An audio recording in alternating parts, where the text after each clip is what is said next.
Good afternoon students. आज हम लोग देखिए डाउट सेशन क्या बात है। डाउट सेशन में हम लोग फोटोसिंथेसिस का कुछ डाउट है कुछ बच्चों का, उसको हम लोग क्लियर करेंगे। स्टूडेंट सबसे पहले हम लोग ये जानते हैं कि आप लोग जैसे कि पहले भी मालूम है आप लोग को, क्या बता भी चुके हैं कि आप लोग क्या है कि आप पास आउट्स के हैं और इसके बाद जो है आप लोग का रिवीजन जो बता रहे थे कि जैसे 11th का बहुत सारे कुछ पोर्शन जो इम्पोर्टेंट टॉपिक लेकर के उसका डिस्कशन करना है, तो उसमें बहुत सारे बच्चों का जो क्वेश्चन था उसमें नीट के क्वेश्चन का उसका कुछ मैं डाउट लेकर के चल रहा हूँ। इसमें आप लोग बेसिकली कंसंट्रेट होकर के उसको थोड़ा देखिएगा, सॉल्व करिएगा और टॉपिक को रिवाइज कर लीजिए। रिवाइज करने के बाद जो डाउट होता है उसे आप पूछिए।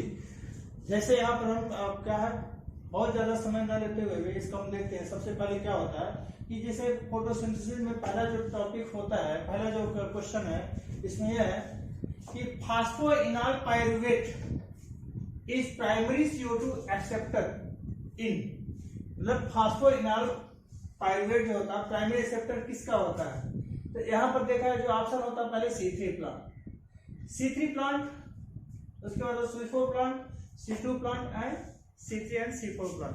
तो स्टूडेंट्स इसमें सबसे पहले जानते हैं कि जो C3 प्लांट होता है, C3 प्लांट के अंतर्गत हमसे सबसे पहले जो इसमें जो मेन फैक्टर्स आता है इसमें रिबुलोज बाइफॉस्फेट का कंडीशन आता है। रिबुलोज बाइफॉस्फेट और रिबुलोज बाइफॉस्फेट में CO2 लेकर के कार्बोक्सिलेशन करता है। C3 प्लांट में रिबुलोज बाइफॉस्फेट होता है, रिबुलोज बाइफॉस्फेट के अंतर्गत CO2 का कार्बोक्सिलेशन होता है और कार्बोक्सिलेशन के अंतर्गत इसमें जो बनता है ये बेसिकली अगर देखा था ये 3 कार्बन कंपाउंड का उसमें होते हैं। अब यहां से देखते हैं बेसिकली जो रिबुलोज बाइफॉस्फेट होता है 5 कार्बन का होता है।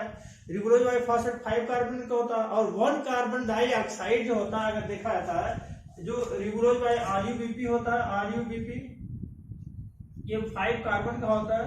इससे क्या होता है बेसिकली अगर देखता है ये PGA का फॉर्मेशन होता है। अब यहाँ पर एक CO2 मॉलिक्यूल इन्वॉल्व होता है, CO2 मॉलिक्यूल।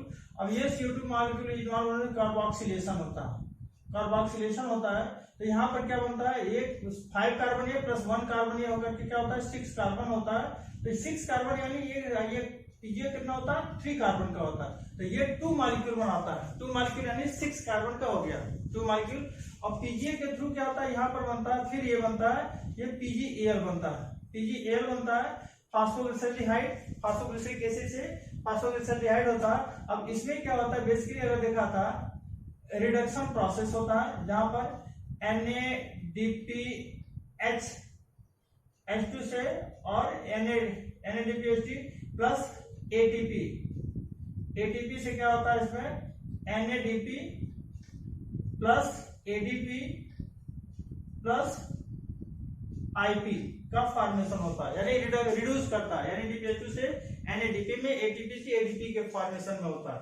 फिर यहाँ पर जो फास्फोग्लिसराइड होता है ये क्या करता है फिर यहाँ पर रीजनरेशन करता है, रीजनरेशन करता है। रीजनरेशन में भी बेसिकली अगर देखा जाता है तो यहाँ पर भी एक कितना होता है ये फास्फोग्लिसराइड 3 कार्बन का होता है। इसके साथ ही साथ अगर यहाँ पर देखा जाता है 3 कार्बन इसको आइसोमर्स बनता है, डाइहाइड्रोक्सिन एसीटोन फास्फेट बनता है आइसोमर्स। तो डाइहाइड्रोक्सिन आइसोमर्स होता है 3 कार्बन ए होगा 3 कार्बन ए होता है।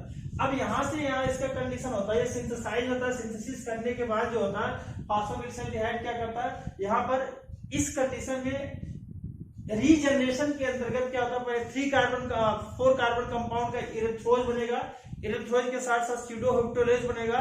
सीडोहेप्टोलेज के साथ साथ इसमें एक उसका रिबुलोज मोनोफॉस्फेट बनेगा, वो भी 5 कार्बन। और पुनः अगेन होता है रिबुलोज बाइफॉस्फेट का फॉर्मेशन होता है।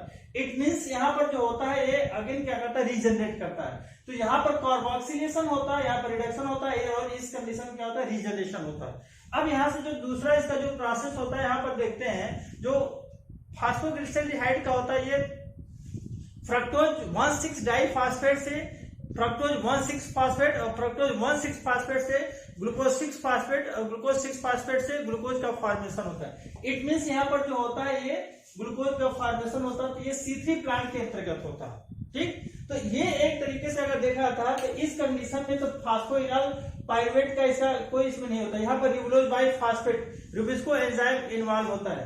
रिबुलोज बाइफॉस्फेट जो होता है रिबुस्को एंजाइम होता है। अब जो दूसरा कंडीशन होता है, अगर देखा दूसरा जो कंडीशन देखते हैं, अगर यहाँ पर देखते हैं जो C4 प्लांट में अगर बात करते हैं तो C4 प्लांट में अगर बात कर लेते तो उस कंडीशन में बेसिकली C4 प्लांट में होता क्या है कि यहाँ पर फास्फोइनॉल पाइरुविक एसिड जो होता है, इसमें फास्फोइनॉल पाइरुविक एसिड से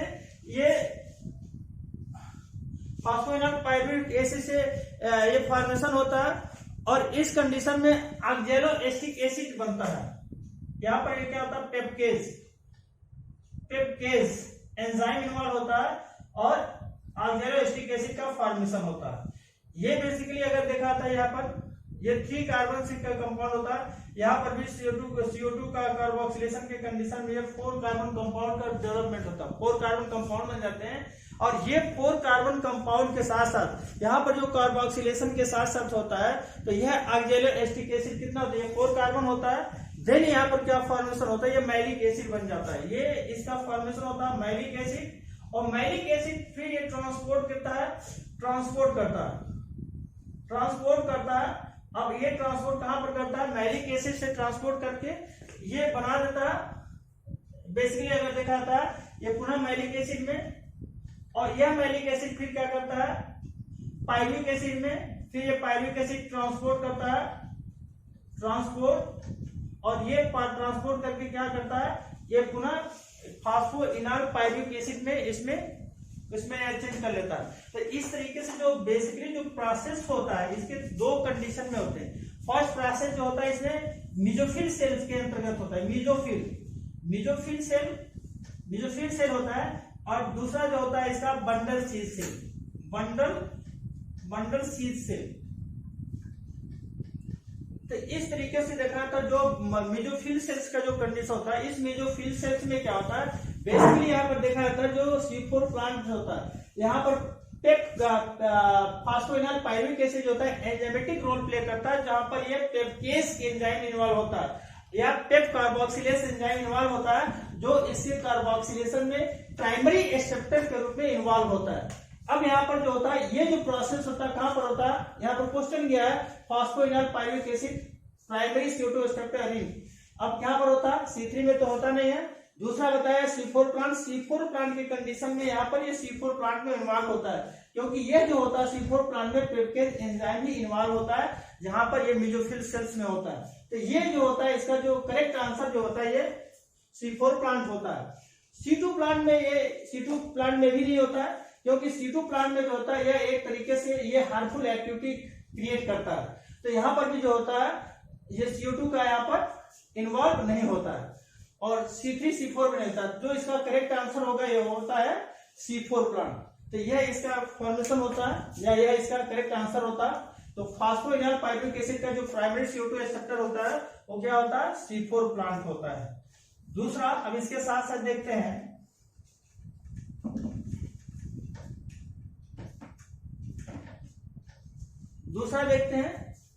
the process which makes major difference between C3 and C4 plant. यहां पर दिया है ग्लाइकोलिसिस में बेसिकली यह जो होता है ग्लाइकोलिसिस तो होगा नहीं, क्योंकि यहाँ पर जो ग्लाइकोलिसिस का जो प्रोसेस होता है यह एरोबिक एंड एनारोबिक दोनों कंडीशन में होता है। और इस ग्लाइकोलिसिस के कंडीशन में अगर देखा जाता है यह ग्लूकोज का ब्रेक डाउन होता है, यहाँ पर ग्लूकोज के ब्रेक डाउन होने से एनर्जी यानी एटीपी के रूप में प्राप्त किया जाता है। तो यहाँ पर यह ग्लाइकोलिसिस होगा नहीं। दूसरा जो होता है इसका देखा जाता है केल्विन साइकिल में अभी भी हमने बताया कि यहाँ पर केल्विन साइकिल में भी अगर इसको देखा जाता है तो इस केल्विन साइकिल में बेसिकली ये भी रुबिस्को एंजाइम इन्वॉल्व होता है और यह C3 पर जो बेसिकली 5 कार्बन से लेकर के एक 6 कार्बन कंपाउंड यानी 2 मॉलिक्यूल फास्फोग्लिसरिक एसिड का फॉर्मेशन करता है, पीजीए का फॉर्मेशन करता है, जहां पर फास्फोग्लिसरिक एसिड के द्वारा क्या होता है ये पुनः रिडक्शन होता है, जहां पर एटीपी का फॉर्मेशन होता है तो ये रिड्यूस करता है। तो यहाँ पर भी जो होता है केल्विन साइकिल में भी इन्वॉल्व नहीं होता है। अब यहाँ पर जो होता है बेसिकली जो मेन डिफरेंस होता है वो क्या होता है फोटो रिस्पायरेशन। फोटो रिस्पायरेशन में क्या होता है, यह जो होता है इसका जो इंपॉर्टेंट रोल प्ले करता है, क्योंकि यहाँ पर C3 और C4 प्लांट में दोनों में क्या होता है, कार्बोक्सिलेशन की प्रोसेस होता है, और दोनों की प्रोसेस में क्या होता है, कार्बन डाइऑक्साइड का इन्वॉल्वेशन होता है। तो इसलिए जो ये भी होता है, जो C3 और C4 प्लांट में जो होता है, जो मेजर डिफाइन करने का, जो डिफरेंसेस करने का कार्य करता है, वो फोटो रिस्पायरेशन होता है। यहाँ पर रिस्पायरेशन की प्रोसेस भी नहीं होता है। तो इसका ये सेकेंड हो गया। थर्ड में होता है in the leaves C4 plant malic acid formation during CO2 fixation अगर in the cell of epidermis, mesophyll cell, bundle sheath cell and phloem.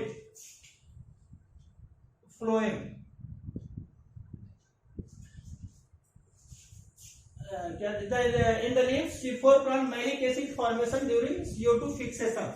अब देखिए यहाँ पर भी जो होता है, अभी अभी मैंने बताया कि बेसिकली होता क्या है कि C4 प्लांट में, इस C4 प्लांट में क्या होता है, यह जो होता है मेसोफिल सेल, यानी यह जो प्रोसेस है C4 प्लांट में अगर देखा जाता है कि C4 प्लांट में फास्फोइनॉल पायरुविक एसिड से, C4 प्लांट की अगर बात कर लेते हैं तो ये फास्फोइनॉल पायरुविक एसिड से बनता है।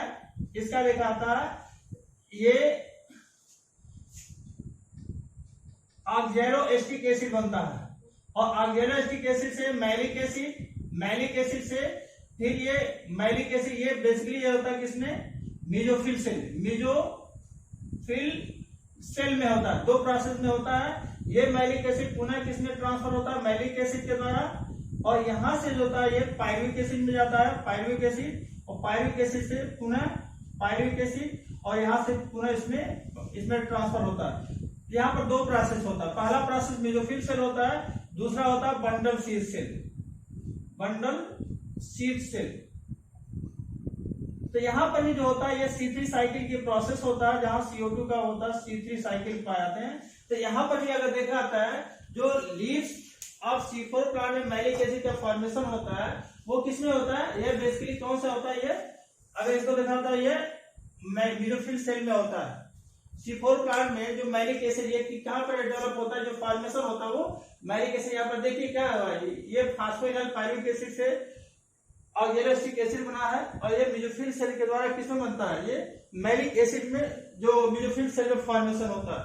देन ट्रांसपोर्ट होता है किसमें, बंडल शीथ सेल में ट्रांसपोर्ट होता है। तो यहाँ पर भी अगर देखते हैं कि जो इसका फॉर्मेशन होता है वो कहां पर होता है, ये मेसोफिल सेल में, एपिडर्मिस में नहीं होता है, मेसोफिल सेल में होता है। दूसरा यहाँ पर जो दिया है ये बंडल शीथ सेल में हमने बताया कि बंडल शीथ सेल में ये ग्लूकोज का फॉर्मेशन करता है in the presence of with the help of C3 cycles. ये ग्लूकोज का फॉर्मेशन करता है with the help of C3 cycle. तो ये भी नहीं होता है, फ्लोएम में कोई चांस ही नहीं है, फ्लोएम के कंडीशन में। तो बेसिकली यहाँ पर भी जो होता है, इसका एग्जांपल जो सबसे बेस्ट आंसर होगा वो होगा मेसोफिल सेल। ये कौन सा होगा, वो मेसोफिल सेल होता है। तो इसलिए इसका जो बेटर आंसर होगा वो कौन सा होगा, मेसोफिल सेल होता है। अब फोर्थ आंसर में देखते हैं। Fourth, the first acceptor of electron, first acceptor of electron from N excited chlorophyll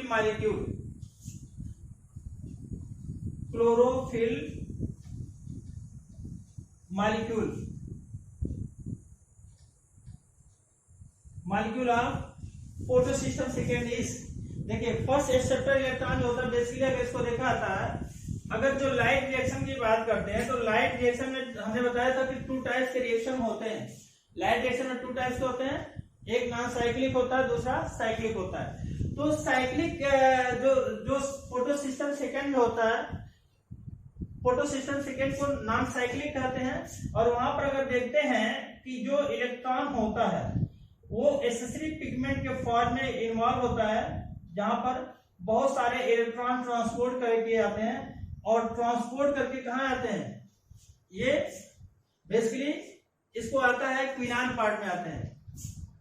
एक क्विनान होता है, प्लास्टोक्विनान, प्लास्टोक्विनान से फेरिडॉक्सिन का उसमें आते हैं, फेरिडॉक्सिन से B6 में आते हैं, B6, उसके बाद cytochrome B6, cytochrome F, then PC में आते हैं और PC से ये अटैच होते हैं PS फर्स्ट हो जाते हैं। तो यहाँ पर बेसिकली अगर देखा जाता है जो एक्साइटेड जो प्रोटॉन होते हैं, ये प्रोटॉन एक्साइट होकर के ये रिएक्शन सेंटर को जाता है, रिएक्शन सेंटर को ये सब सारे कैसे होते हैं, एसेसरी पिगमेंट होते हैं, एसेसरी पिगमेंट होते हैं और एसेसरी पिगमेंट से ये इन्वॉल्व होकर के कहा जाता है रिएक्शन सेंटर से, और रिएक्शन सेंटर से ये एक्साइट होकर के प्लास्टोक्विनान हो जाते हैं। तो यहाँ पर जो क्वेश्चन पूछ रहा है यह बेसिकली पूछ रहा है कि the first receptor of electron from the excited chlorophyll molecule of photosystem, second is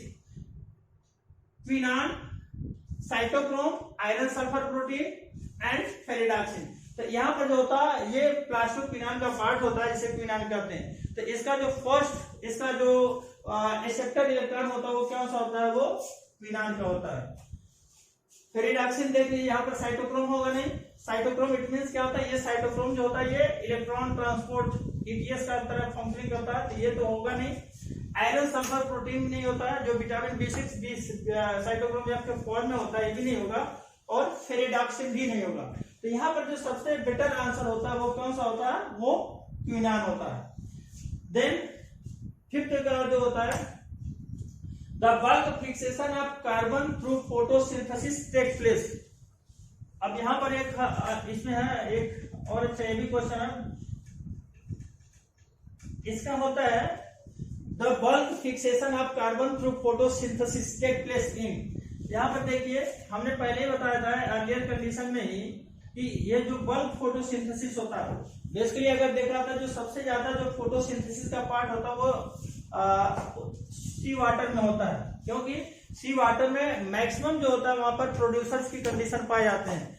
land plant में इसकी कैपेसिटी बहुत कम होती है, तो यहाँ मोर प्रोडक्टिविटी प्रोड्यूसर होते हैं, इसलिए यहाँ पर जो सबसे ज्यादा जो फिक्सेशन होगा कार्बन का वो कहाँ पर होगा, फोटोसिंथेसिस का वो होगा ओशन में होगा, समुद्र में होगा। तो ये इसका ऑप्शन बेटर आंसर इसका होता है ओशन होगा, ओशन के कंडीशन में होगा, क्योंकि वहां पर पूरे लैंड प्लांट का या पूरे एनवायरमेंट में जितने प्रोड्यूसर्स होते हैं सबसे ज्यादा ओशन में ही पाए जाते हैं। तो क्रॉप प्लांट में होगा नहीं, ट्रॉपिकल रेन फॉरेस्ट में भी नहीं होगा, और इसलिए कौन सा होगा, वो थर्ड होगा। अब नेक्स्ट होता है, अगर देखिए नेक्स्ट होता है minerals involve photo oxidation of water. Minerals involve photo oxidation of water are ये दिया मैंगनीज, क्लोराइड और कैल्शियम। यहाँ दो चीज की यहाँ पर बताते हैं। पहला जो इसका भाग होता है बेसिकली अगर देखा जाता है कि इस कंडीशन में टू टाइप्स के एलिमेंट्स होते हैं। पहला होता है एक मैक्रो एलिमेंट, फर्स्ट होता है मैक्रो एलिमेंट और ऑर्गेनिक एलिमेंट। ये 9 के कंडीशन में होते हैं, CHO, NPK, SCA, Mg। ये बेसिकली ऑर्गेनिक कंपाउंड में होते हैं और ये मेजर एलिमेंट के फॉर्म में होते हैं। ये मेजर एलिमेंट, इसे मेजर एलिमेंट भी कहते हैं, मेजर एलिमेंट। दूसरा इसका होता है, इसका सेकेंड पार्ट होता है माइक्रो एलिमेंट। माइक्रो एलिमेंट में अगर देखते हैं सेकेंड होता है माइक्रो एलिमेंट में इसे हम ट्रेस एलिमेंट भी कहते हैं। माइक्रो एलिमेंट और ट्रेस एलिमेंट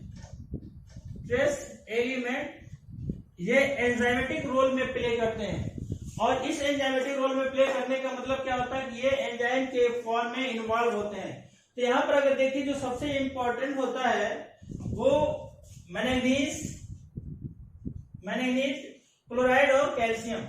अगर इसमें देखा जाता है ये भी क्लोराइड शिफ्ट है, अगर देखा जाता है बेसिकली ये भी इन्वॉल्व होता है इनऑर्गेनिक कंपोनेंट के रूप में, ये भी इन्वॉल्व होता है इनऑर्गेनिक कंपोनेंट में। और ये भी होता है। तो यहाँ पर जो होता है बेसिकली क्लोराइड भी और ये दोनों एंजाइमेटिक रोल प्ले करते हैं। कैल्शियम जो होता है ये भी एक तरीके इनऑर्गेनिक कैल्शियम के रूप में इनऑर्गेनिक कंपोनेंट के रूप में ये तो होता है बेसिकली ये माइक्रो एलिमेंट में होता है, बट ये क्या करता है, ये इन्वॉल्व होता है, फंक्शनिंग करता है, इनऑर्गेनिक की तरह फंक्शनिंग करता है। इसलिए यहाँ पर भी इसका जो होता है जो बेटर ऑप्शन होता है वो फर्स्ट वाला होता है। तो यहाँ पर भी अगर देखते हैं कि ये 2 टाइप्स की कंडीशन होते हैं और दोनों में जो होता है यह एंजाइमेटिक रोल प्ले करता है और एंजाइमेटिक रोल प्ले करने के साथ ही साथ जो होता है फोटो ऑक्सीडेशन ऑफ वाटर, यानी जो वाटर के फोटो ऑक्सीडेशन में यानी फोटो ऑक्सीडाइज करके क्या करता है फूड के सिंथेसिस में इन्वॉल्व होता है।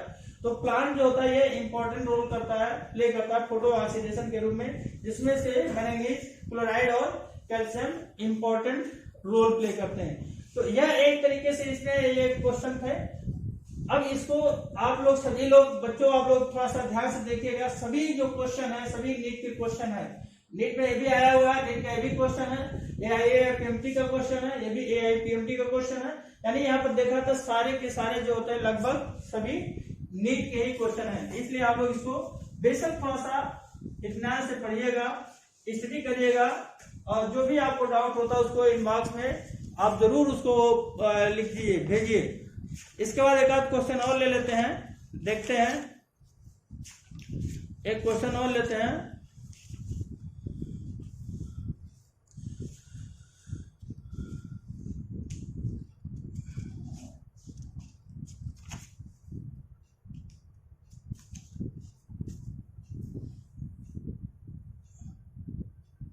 Law of limiting factor are proposed by, law of limiting factor इसमें होता है एक, इसके बाद होता है law of limiting factor proposed by, कौन सा होता है इसमें, लॉ ऑफ लिमिटिंग फैक्टर को किसने प्रपोज किया था, तो इसमें होता है ब्लैकमैन ने किया था, Blackman, law of limiting factor proposed by Blackman, law of limiting factor proposed by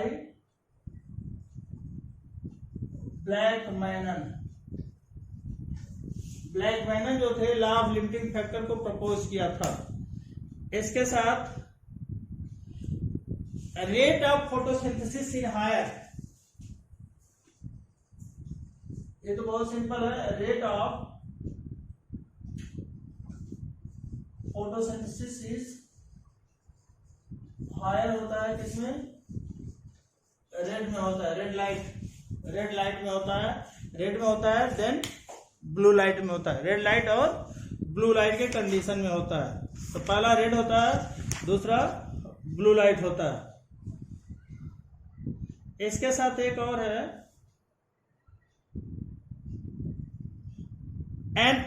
an oxygenic photosynthesis is characterized by an oxygenic photosynthesis, an oxygenic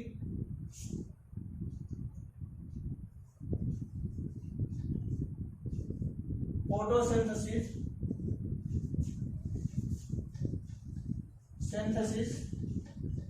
is characterized by, इसका जो होता है कौन सा होता है, इसका रोडोस्पाइरिलम होता है, रोडोस्पाइरिलम। बहुत सारे इसके क्वेश्चन है, आप लोग इसको बेटा आप लोग पढ़िएगा, पढ़ करके जो होता है फिर इसको आगे क्वेश्चन सेंड करिएगा इनबॉक्स में। तो आज के लिए बस इतना ही, थैंक यू वेरी मच।